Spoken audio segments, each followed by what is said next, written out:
Dr. Serlia Kobus, saya psikiater. Saya bekerja di Rumah Sakit Khusus Daerah Provinsi Maluku.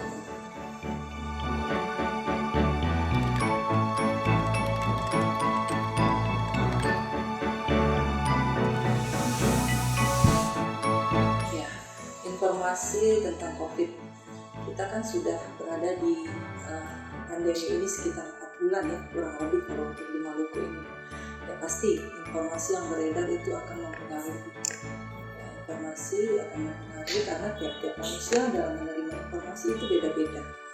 Ya, apalagi sekarang itu COVID itu kan sesuatu yang baru, maka informasi yang baru pun terus akan berkembang.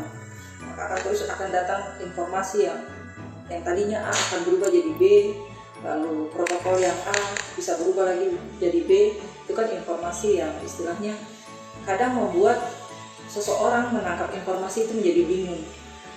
Kok yang awalnya A bisa jadi B, terus faktanya begini, kok ada lagi yang memberikan informasi yang lain lagi seperti itu. Karena ya itu, sebagai catatan, COVID itu adalah sesuatu yang baru buat kita, tidak hanya di Maluku tapi di seluruh dunia.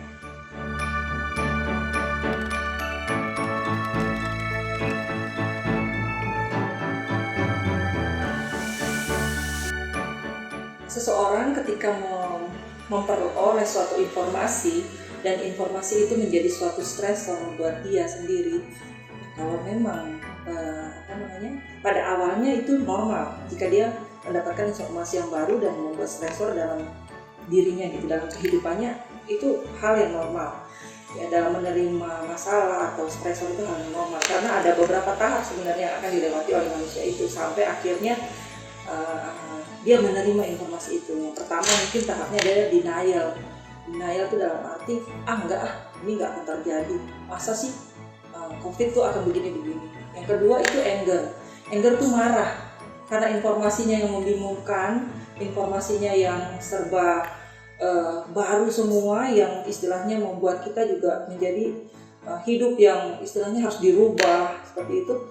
Mereka juga jadi marah, apalagi dengan misalnya kalau mereka menerima informasi, contohnya keluarganya yang terkena COVID ya, harus dikarantina, tidak boleh ketemu, seperti itu ada kemarahan.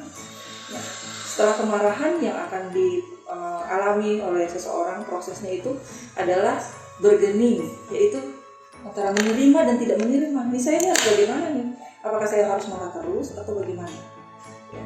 Nah, selanjutnya bisa ke arah akhirnya masuk ke salah satu gejala gangguan jiwa, yaitu depresi, ya kesedihan, ya kekhawatiran, kecemasan. Nah, itulah yang bisa membuat informasi terutama di era pandemi COVID ini membuat seseorang mengalami gangguan mental, itu depresi, cemas. Nah, itu ya, kalau depresi itu mengalami kesedihan, kalau cemas itu kekhawatiran, semuanya serba dikhawatirkan. Tetapi ada seseorang juga yang bisa melewati tahap itu sehingga akhirnya dia bisa menerima hal tersebut. Ya, kalau bisa melewatinya dia bisa menerima, tapi kalau tidak bisa melewatinya akhirnya dia akan terus mengalami satu gangguan jiwa.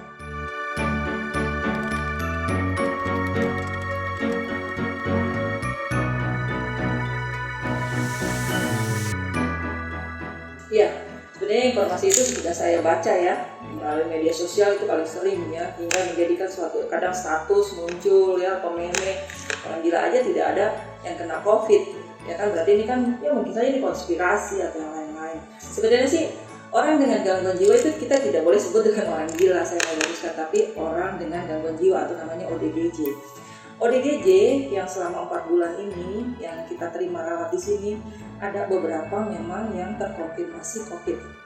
Ya, kita lakukan perawatan sesuai dengan protokol dan prosedurnya. Jadi kita mengikuti setiap rumah sakit punya protokol untuk masalah COVID. Jadi kalau di rumah sakit ini pasien yang baru, yang gaduh gelisah, kalau orang-orang dengan gangguan jiwa itu biasanya kan akan dirawat dengan keluhan gaduh gelisah, ya marah-marah dan lain-lain. Kita akan screening dulu. Kita screening ini mengikuti protokol yang lama. Kita screening, kita rapid, reaktif. Setelah reaktif kita lapor ke tim gugus, kita mempunyai pasien dengan gangguan jiwa reaktif. Tim gugus datang, lakukan swabnya ternyata terkonfirmasi positif. Nah, apa yang dilakukan jika terkonfirmasi positif? Terus terang kita hanya merawat ketika menunggu hasil swab keluar. karena kita bukan rumah sakit rujukan. Kebetulan pasien-pasien dengan gangguan jiwa ini tidak menunjukkan gejala, sehingga mereka ditangani oleh tim gugus, dimasukkan ke karantina, tetapi di bawah pengawasan kita sebagai psikiater. Seperti itu. Jadi memang ada ya? Ada. Nah, sekarang kita rawat di ruang isolasi karena kalau sudah reaktif rapidnya, kita tidak kita rawat bersama-sama dengan pasien yang lain karena akan riskan. Karena kan COVID ini kan menyebarnya kan sudah diketahui ya. Kita akan pisahkan. Kita punya ruang isolasi tersendiri, kita punya petugas isolasi tersendiri lengkap dengan APD-nya. Seperti itu.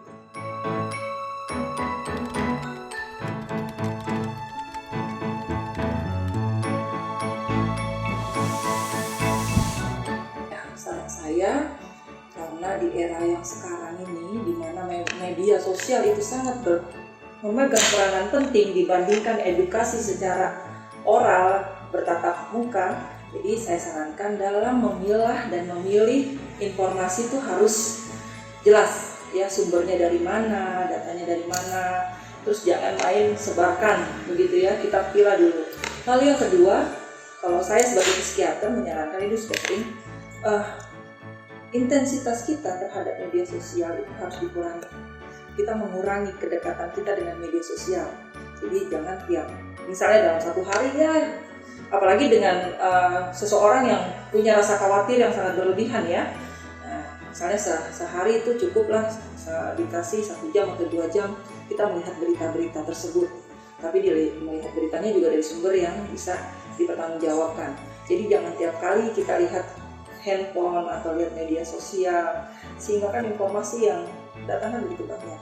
Nah itu yang harus harus dilakukan, mengurangi intensitas kita ke gadget, ke media sosial dan memilah sih.